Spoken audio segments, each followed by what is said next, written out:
The family of the late Denard Amis Joseph is preparing to lay him to rest this Saturday, December 13th. Meanwhile, the deceased colleagues from the National Assembly joined family and friends at the Lee Funeral Home, Nairobi, where the body was subjected to an autopsy.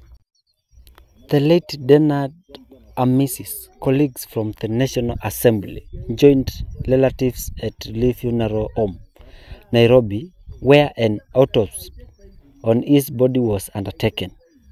Grief overwhelmed close family members who seemed to grapple with the sad reality of their skin having departed forever after viewing his body.